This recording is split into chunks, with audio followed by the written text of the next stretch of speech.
So today I'm going to be talking a little bit about E. coli post-weaning diarrhea, both some of the things that contribute to the problems associated with the disease, as well as some potential interventions to help try to prevent it.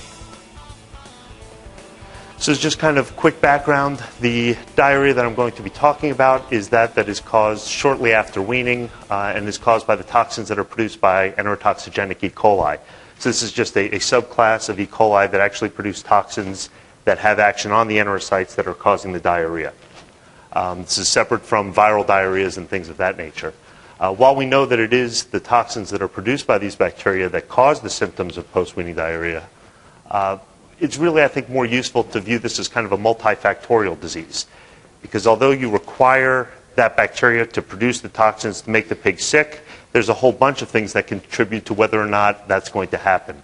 It's mainly anything that's going to impact the animal's ability to fight off an intestinal infection. So we're really looking at kind of a systemic immune system challenge issues.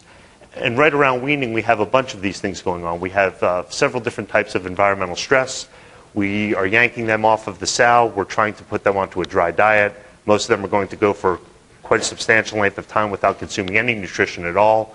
When they do take in the diet that's provided, dramatically different composition to sow's milk, which can cause a major change in intestinal flora. We also have the housing stress of being placed with new animals that are then competing for single food sources. I did want to mention that there are viruses that contribute to this kind of immune suppression that can make this worse, and I also want to put PRRS on here, so I might be invited back next year. Additionally, there are some issues related to just the genetics of overall immune function that can also play a role in post-weaning diarrhea. So overall, the way this disease progresses is the bacteria have to enter the GI tract. They have to attach to the intestinal lining. The F4 and F18 fimbriae attachments are the most common for this type of diarrhea. Just having the bacteria in the intestine and having it attached doesn't cause any clinical symptoms or any problems. As they start to populate in a niche in the intestine, and once they reach a certain kind of critical mass, once there are enough of them in place, they do start producing their toxins, and it's those toxins that are then going to start causing the clinical symptoms and the problems that we see with post-weaning diarrhea. There's a tremendous variation in the types of toxins that are produced by different strains of these enterotoxigenic E. coli. The most common toxins are the heat-stable toxins, the STA and STB. There's another toxin called Yeast-1 that is exceptionally similar to STA, but does differ slightly in its structure. We then have the Shiga toxin, our heat-labile toxin, and another toxin called alpha-hemolysin. Individual F18 strains, which is what I'm going to kind of focus on today, they can produce all of these toxins. They can produce one or two of these toxins. And so there's a tremendous amount of variation in the exposure to the toxins that an animal with an individual infection can see. So the overall outcome is this very watery diarrhea. But the toxins that I just mentioned can kind of be split into two different overall functions. Either ones that are causing fluid loss, so just causing that watery diarrhea, and the toxins that are actually damaging the intestinal cells in other methods. So both the heat-stable toxins and Yeast-1 both cause this just fluid loss from the intestinal cells, although they do it in different manners. And the heat-labile toxin also is causing that just general fluid loss from the enterocyte. Both our Shiga toxin and the alpha-hemolysin are actually inducing damage to the intestinal cells. So while they all manifest in very similar outward symptoms, you have a very watery diarrhea, you have pigs that start to dehydrate and look very poorly, damage caused by the Shiga toxin and the alpha-hemolysin is actually tissue damage as opposed to just a diuretic damage. Again, so overall, when we look at what this means for the outcome of the actual pigs, is you can have a tremendous variation in how the pigs respond to an actual E. coli infection or a post-weaning diarrhea. If it's simply a strain that produces the toxins that result in a little bit of dehydration, yes, you're going to get some dehydration. Yes, you're going to get reduce feed efficiency and reduce growth while they're ill, but as long as they clear that infection, there's not going to be much long-term damage associated with it. And there's very rarely death associated with just those toxins. As soon as you start mixing in the Shiga toxin and the alpha-hemolysin, you are getting some fairly substantial intestinal damage that would need to be repaired if the animal can recover from the infection, and you also have a greater likelihood of death in infections that include those toxins. And so I think part of the reason that I guess it's difficult to address some of the issues with post-weaning diarrhea is that sometimes it means very little economically, and other times it's very important. And since it's not always an issue, it's hard to kind of draw as much attention to it. To give an example of just what we're looking at when we see animals infected with strains that produce Shiga toxin versus those that just produce the toxins that cause the watery diarrhea, we have intestinal histology samples from pigs 3 days after they started showing clinical symptoms. One strain of F18 produced both the STA, the STB, and the Shiga toxin, and in the strain that was used to infect these animals produced just the heat stabile toxins. And so again, both of these pigs had very watery diarrhea 3 days after the diarrhea started. The intestine of this pig really doesn't look bad. We have very normal looking villi. We don't see anything that would make you go, wow, this had to have been from a sick pig. When we look at the villi of the animals that were exposed to Shiga toxin as well, they're much, much shorter, they're very blunt, and this is obviously damaged intestinal tissue and not healthy intestinal tissue. So in addition to just rehydrating and stopping the infection, animals that were subjected to that Shiga toxin also now have to repair this tissue at a fairly great cost, because when the intestine's damaged, it's going to reduce nutrient absorption, which is going to reduce your overall feed efficiency as well. So when we look at kind of what's currently done to try to prevent E. coli-caused diarrhea, we have just general hygiene and management, the inclusion of prophylactic antibiotics in those initial starter diets. There's been some work on genetic selection. PIC identified, they tried to utilize an F18 receptor polymorphism that's been associated with the resistance to E. coli infections. And there's also been work to try to make that starter diet a little less traumatic to the animal. So instead of going from an all animal protein diet to an all soy protein diet, to include some animal protein in there, both to help to attract them to the feed so that they don't have as much time without nutrition, as well as to try to give them a little break from some of the potential antigenicity of soy protein. We have a lot of problems with these methods. When we look at general hygiene, it's not effective. Even in clean barns, you can get post-weaning diarrhea outbreaks. When we look at the use of prophylactic antibiotics, we have two big issues. One, the rest of society doesn't want us using antibiotics in animal agriculture. And so using it is going to be under increasing scrutiny, and there's really no way around that. It doesn't matter whether or not people refuse to finish their antibiotic courses when they're sick and they go to the doctor. Animal agriculture is always going to draw more attention for the use of antibiotics and how it may contribute to antibiotic resistance. Kind of a more practical issue with the use of prophylactic antibiotics is a very high percentage of the F18 strains that have been identified associated with outbreaks are resistant to a very broad spectrum of antibiotics. So if you're including prophylactic antibiotics in the diet to actually try to prevent these strains from taking hold, you may actually inadvertently make it easier for them to take hold. By wiping out non-resistant E. coli strains, you'll give these strains a competitive advantage in the GI tract. When we look at the genetics, this F18 polymorphism, I'm going to show some data a little bit later. This is kind of kind by saying it doesn't provide 100% protection. The initial paper that described this polymorphism, it really did, it was a fairly substantial protection that came with this polymorphism, with only about 1 out of 16 animals tested with an experimental challenge showing signs of disease versus about a 75% infection rate in susceptible animals. Dietary composition, there may be a lot of benefits for having a more complex starter diet, but whether or not it provides any benefit against these infections, that's really hasn't been shown in a cost-effective way. So some of the work that I've been doing is trying to look for alternatives to conventional antibiotics that may help counteract this problem. And when I think it's kind of useful to discuss when we're looking for an alternative to a conventional antibiotic, what it is that we're really looking for. So ideally, we want something that, again, is, of course, going to be safe for the animal. We want it to be completely unrelated to traditional antibiotics to get away from any potential concerns over transfer of antibiotic resistance. It does need to be effective against the pathogens of concern.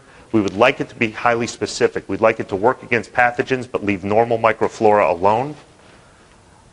We would love not to have to alter the nutritional profile of the diet. If it's something that's going to take up a very large percentage of the diet, it's just going to make more work for nutritionists to try to be able to utilize it. We want something that's not going to leave any residues in the animal, and again, we want something that could be cost effective. I focus most of my work on colicins. These are protein-based antimicrobial proteins that are produced by E. coli. It's kind of how E. coli compete against one another for nutrients. So it's kind of their biological warfare against each other to be able to establish a niche in an environment. What makes these wonderful is that they're effective primarily against E. coli and Salmonella species. They're very large proteins, so the animal cannot absorb them intact. So they're either going to be degraded just like every other protein in the diet, or they're going to have their action within the intestine and not be absorbed by the animal. There is a long history of exposure of these proteins to animals, so we don't expect them to have any negative consequences. And they're completely dissimilar to any of the antibiotics that are currently used both in veterinary or human medicine. The colicins that we've chose to focus most on are ones that actually kill bacteria by punching a hole through their cell membrane. So they're very, very specific. They bind to the bacteria of interest. They open up a hole. The bacteria basically starve to death. All of these are coated, the proteins are coated from plasmids. In order for the E. coli that produce these proteins to be able to survive the production of the proteins, there are also naturally occurring resistance proteins, which kind of throws up a red flag. What is interesting, however, is that among the different colicins, there's very large variation in the targets of their resistance proteins. So there are probably about 15 identified pore-forming colicins. They each have their own resistance protein. The resistance protein for one does not provide resistance to any of the others. So we basically have a class of proteins that's very effective against E. coli that the concerns about resistance are minimized because we have a lot of options right from the get-go. So some of our first work was with 3 of these pore-forming colicins just to see whether or not they would be effective against these enterotoxigenic F18 E. coli. Colicin A turned out to be fairly worthless. Both Colicin E1 and N were highly effective against both F4 and F18 strains that were tested. What was really impressive is the Colicin E1 in pure culture, where we were looking at minimum inhibitory concentrations of less than 1 microgram per mil of pure culture. So a very potent antimicrobial that we wouldn't need to include at a very high level in the diet, hopefully. Just for the next studies I'm going to talk about, we are talking about a highly purified protein in these studies. We're not taking just a fermentation product that could contain cell wall extract or any of these other things. This is about a 99% pure protein that we're working with this Colicin E1, just with this SDS gel. So in our first study to demonstrate that there was a possibility of using Colicin E1 to help prevent post-weaning diarrhea caused by F18 E. coli, we utilized genetically susceptible animals because we wanted to have a relatively high infection rate, just so we didn't need to use as many animal numbers in the study. And we were going to challenge each animal individually with 2 different F18 strains. These strains produced both STA, STB, and 1 strain produced STA, STB, and the Shiga toxin as well. So over here on the left, we're just looking at incidence of diarrhea, so percentage of the animals that were showing clinical symptoms 1, 2, 3, and 4 days after the oral inoculation. Our animals were fed either no Colicin E1 in the diet, about 11 milligrams of Colicin E1 per kilo of diet, or 16.5 mg per kilo of diet. These numbers seem a little odd. Our original intention was to aim for 10 and 20. We had some issues with the people who were mixing our diet, and when we assayed the diets after the fact, we were working with 11 and 16.5. those numbers still bother me. Anyway, pretty clear. Within 2 days, we had a significant difference in the incidence of diarrhea between our control animals versus our high dose, and that followed all the way through the study. So in both our controls and the ones that were receiving that low dose of colicin, we had right around 75% of these animals showing clinical symptoms. We had no animals showing clinical symptoms that received the higher dose of the Colicin E1 in their diet. When we look at that growth, over again, this is a very short study, just 4 days, we saw a significant greater body weight gain in our high Colicin E1 dose compared to both our control and our low dose. And we kind of see a trend between our control and our low dose based on weight gain over that time, even though that intermediate low dose showed no difference in the incidence of the actual disease. What's kind of interesting in this study is our control animals, even though they became sick faster and stayed sick throughout the study, they actually consumed more feed than our high Colicin E1 dose animals. I was going to show a video, but I was a little concerned based on what we had for lunch and the stability of everyone's stomach showing the video. But these animals, while they were actively streaming diarrhea out one end, had their heads buried in the feeder, eating from the other end. The biological imperative for them to grow was so strong, they kept eating. They didn't seem to have any discomfort associated with it whatsoever. But again, they did definitely eat more feed. Our feed efficiency numbers here, we had a tough time trying to figure out how to present these. Basically, the control group was far less feed efficient, but this number just seems absurd, and I can show you on this next slide why. Out of our 8 pigs in each group, in our control, 3 of those 8 pigs either lost weight over this time or they didn't gain any weight. So they had either 0 for their growth, no matter what they were eating, or they lost weight. And so trying to turn that into a number that's meaningful, feed efficiency only works when everyone gains weight. What was interesting with the Colicin E1 treatment in these animals is even though we were able to prevent all signs of the disease, we didn't wipe out the strains from what was being shed by these animals in their feces. So that first day we do have a dramatic reduction, it's a slight reduction in total coliforms.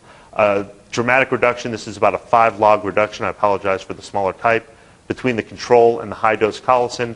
And for our other F18 strain, it's about a 3 log reduction.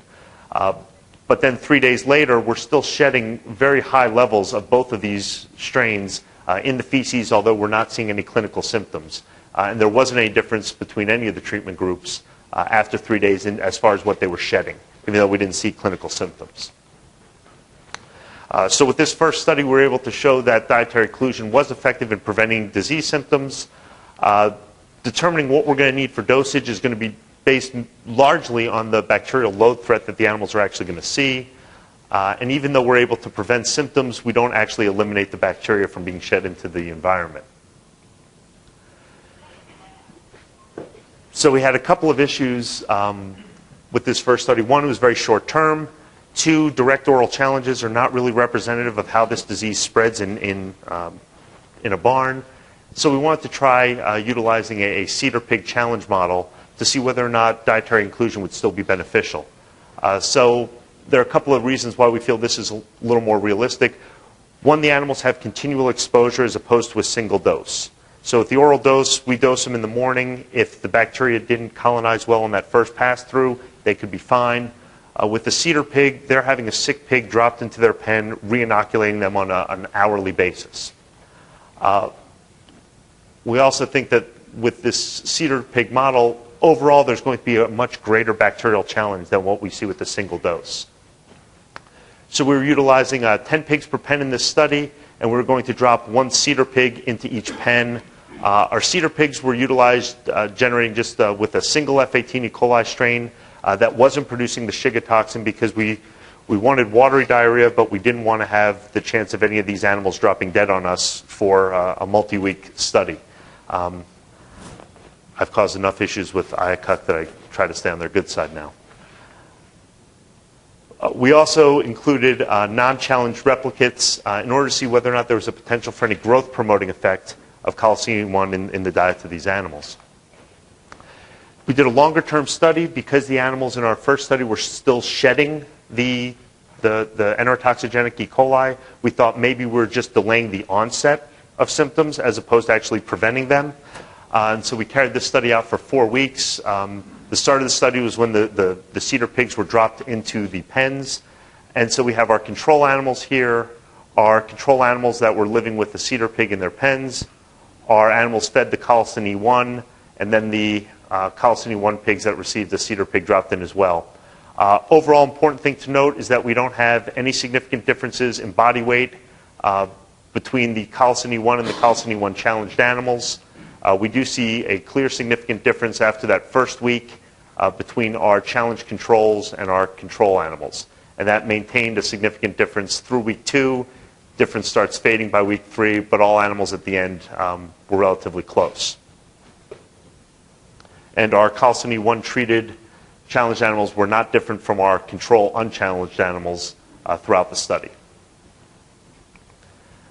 What was interesting is when we were using just the single strain that didn't produce the Shiga toxin, we had no mortalities. All the animals seemed to clear all symptoms of the infection by day 18. We had no more incidents of scouring after day 18, so we've only reported the data here. And it was a really nice, clean distinction between our control animals and those that were fed the Colicin E1. By about day 4, we had close to 60% of our control animals, not including our cedar pigs, were scouring, and that got up to 80% by the end of the first week. We never exceeded 30% in our Colicin E1 fed animals, and again, both the incidence and the duration was much shorter in those animals. So overall, we were pretty happy with our Colicin E1. We think that there is some pretty good potential for this as an alternative to conventional antibiotics to help combat E. coli-caused diarrhea. We do have some other issues. The determination of how much would need to be included into the diet is going to be based on both the bacterial challenge, and when we look at this disease as more of a multifactorial disease, what other stressors are doing to the overall immune function and status of the pigs themselves. One of the things that we're kind of interested in looking at is some of the impact of weaning age and the stress that's associated with weaning on the susceptibility of pigs to these E. coli infections. There's been work that has shown that it's going to impact the intestinal barrier function. So the earlier you wean the pigs, the less effective the intestine is at preventing pathogenic bacteria from getting in. And then there's always the question, is that really just because their ability to handle stress is less the younger they are? Whether the time point in which you're weaning them and that stress of going off feed for a while, whether it's more important at earlier intestinal development as opposed to later, and also what it means when you change the microflora earlier and later in overall intestinal development. It kind of brings us to the question is, are we better off slowing down their maximum growth rate by leaving them on the sow longer if it's going to help with gut health? And so some work that was done by a colleague over at the vet school at NC State out of Adam Mosher's lab was looking at what weaning age was going to do to just the overall barrier function of the intestine at 35 days. So animals were weaned at either 15, 18, 21, 23, or 28 days of age. At 35 days of age, intestine was collected and Ussing Chamber Experiments were conducted to look at the electrical resistance of the intestine, which is kind of an indication of how many ions would be able to just transfer across the intestine, as well as the transfer of some larger sugars, which is really kind of looking at the leakiness of the gut as a whole. These measures in particular are of particular importance when you're talking about an infection with a pathogenic bacteria, because the more leaky the gut is, the higher likelihood that the toxins could get into the bloodstream and cause much greater damage. So what we see with increasing age is we have increasing electrical resistance in the intestinal tissue, meaning that it's tighter, it's not letting ions just flow through as easily, and we see a decrease in the amount of these larger sugars that can pass through the intestine. So overall, the older the animal is, the better the gut functions as a barrier to, well, in this case, sugars, but also to bacteria. So in collaboration with Dr. Mosier, we want to take a look at weaning age on E. coli infections in these pigs. And so we had 3 treatment groups. Those that would fall under this early weaned category between 15 and 16 days of age, this intermediate or mean weaned category between 17 and 19 days of age, and then a late wean, so between 20 and 22 days of age. All these animals received direct oral challenge with the 2 F18 E. coli strains that I discussed previously, and we tracked them out for about 4 days. So if we look, we see a very rapid onset of symptoms of diarrhea in our early weaned animals. We see a much slower delayed onset with our late weaned animals, and our mid weaned animals fell right in between. Thought I'd change this. Right here we're looking at fecal score as opposed to incidence of diarrhea. The next slide I have will explain fecal score. And so if you might be a little squeamish, you don't have to look. So if we set on a non-continuous scale between 1 and 5, 1 looking at fairly dry, well-formed feces, 2 being soft but still not at the point where we'd call it scours, 3 where we have very loose but some form to the feces, 4 where it is completely unformed, a liquid feces product, and 5 would be the same as 4 but with absolutely no ability of the pig to control the output of it. So if it's continuously streaming out of the animal, that will be a 5. The 4 is at least going to be episodic. And so when we look at it, when we have a group average of over 3, that's not great. We have a lot of sick pigs then. And again, we do see a difference based on just that weaning age. Some of the measures looking at what that meant for intestinal damage. Again, these strains, one of which does produce the Shiga toxin. Shiga toxin can damage intestinal cells. Whether you get significant amounts of damage within just 3 or 4 days is questionable. But in this study, we did see a significant reduction in the length of villi in our early weaned animals between our control and our infected. But we didn't see any significant differences in villi length in either the medium weaned or the late weaned animals. When we look at the crypt depth, we have a dramatic increase in crypt depth with our infected animals that were early weaned as well as with the mid weaned infected animals. And we don't see any impact on crypt depth in our later weaned animals, which all kind of goes to tell the story that the later they're weaned, the better their intestine is able to deal with these type of bacterial challenges, even if it didn't really manifest itself in a true reduction in the incidence of clinical symptoms. And this is just kind of representative pictures that Adam sent me with to kind of show where he was drawing his measurements from. And again, our early weaned pigs, the control versus the challenged, clearly different. It's a lot harder to see a difference between the control and the challenge in our mean wean age pigs. And our late weaned, those pictures don't look different at all. Another thing that Adam thought it was important for me to mention while I was showing his data here is 4 days later in the early weaned pigs, we still have a tremendous amount of E. coli that's found in these sections where we don't see very much of it at all in our late weaned animals. Hopefully, and we're kind of running some other assays right now to see if we can find other supporting evidence for this, it can mean that just the overall immune function of these later weaned animals was better at clearing this infection than in the early weaned animals. When we took those sections of intestine and put them onto Ussing chambers to see if we can measure, okay, what did it really do to the barrier function, whether they were early weaned or late weaned. And again, this is another sugar looking to see how easily it could pass across that intestinal barrier. We see a tremendous reduction in barrier function in our infected animals when they were either from early weaned animals or the mid-weaned animals. But in our later weaned animals, there doesn't appear to be any difference in barrier function whether the animals were challenged with E. coli or not. And so kind of when we package this all together, the older animals seem to be able to handle the challenge better, and we think that it's doing a lot less damage to them overall. So to kind of summarize how this weaning age is really going to impact the ability of these animals to fight off the enterotoxigenic E. coli challenge, it wasn't affecting whether or not The animals showed clinical symptoms, but it showed a delay on the onset of those symptoms. The animals had retained much more barrier function when they were older before they were challenged. And it also appeared that those early weaned pigs, in addition to taking on a much greater intestinal damage in response to these strains, they also seemed to retain those enterotoxigenic E. coli in their ileum for longer.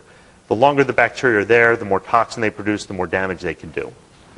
So overall, we think that there's some interesting things to look at as opposed or in support of avoiding weaning those pigs earlier if possible, or coming up with treatments that would be specifically geared to help improve the immune function of those early weaned animals.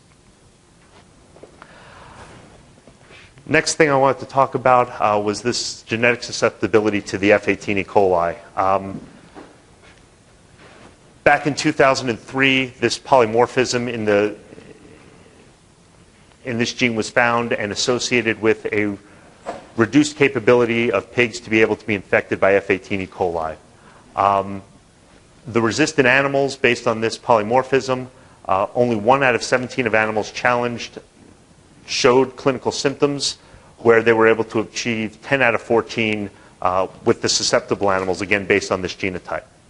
The challenge strain that was utilized in this study produced both the heat stable, the heat labile, the East 1, and the shigatoxin producing, the shigatoxin toxins. So overall, this is a very hot strain. This is something that's going to do a tremendous amount of damage to an infected animal normally. They also used daily oral challenges every day for up to 10 days or until they saw symptoms in the animal. So they were just beating these animals up with F18. You would expect if these animals could be susceptible or if the E. coli could take hold, that you would get a greater infection. We'd never actually done it with our strains. We spent a tremendous amount of time up until this point genotyping animals to make sure that we were only using genetically susceptible animals in our challenge studies in order to help reduce animal numbers. So we did a relatively small study. It's just 20 animals in each group. We have the genetically non-susceptible animals here versus the genetically susceptible animals here. A single direct oral challenge with our 2 strains happened here at day 0. At day 2, our susceptible animals are, again, starting to show clinical symptoms of diarrhea. What was interesting is if we carry it out 5 days, there's no longer a difference between our non-susceptible and our susceptible animals based on this polymorphism. So we get, again, a slight delay on onset, but overall, this genetic marker means very little for the incidence of actual disease. To follow this up, again, in a more realistic setting, we utilized a cedar pig study that was originally designed for a company who wanted us to examine the impact of some acidifiers in the diet to try to counteract post-weaning diarrhea. We had 4 pigs per pen. We would drop 1 cedar pig into each pen. We had 5 pens per treatment, but again, all of these animals were genetically resistant to F18. So we weren't expecting it to, if our previous study wasn't true, we weren't expecting to see a very high rate of infection here. We utilized 30 cedar pigs overall so that we were able to select pigs that were shedding similar rates of E. coli in order to split up between these treatment groups. And again, we're using the same 2 F18 strains that we have used previously. In order to make sure that we got a high level of these cedar pigs sick, they were given 2 direct oral inoculations with the F18 24 hours apart. We're not going to show any of the data from the acidifier study. It basically did nothing. The important thing that I wanted to share here was based on the genotype of these animals and their ability to actually contract the post-weaning diarrhea and edema disease. Among our cedar pigs, within 5 days, we had 87% of those pigs with clinical symptoms of post-weaning diarrhea. So with the direct oral challenge to those cedars, worked great. They all got sick. The genotype meant very little. When we drop those cedars into the pens of 4 pigs and we take them out 1 more week, 58 out of the 60 showed symptoms for at least 2 days each. So again, I know that there were several companies that spent a lot of time and money with the F18 receptor genotype, but overall, if the strain's bad enough, it isn't going to matter. So utilizing that as a breeding strategy is not going to be real effective. So I think overall, when we're looking at potential interventions for post-weaning diarrhea, it's really unlikely that you're going to find a silver bullet that's going to take care of the problem. Any single intervention is not going to be effective. But I do think that there are some potential for utilizing alternatives to conventional antibiotics, as well as some altered management practices to help try to combat this disease. Mainly focusing on reducing stress to the animal and improving gut health and immune function. And a little plug for geneticists. I do think that there is room for genetic improvement related to immune function. Just the current F18 receptor polymorphism is really not all that useful.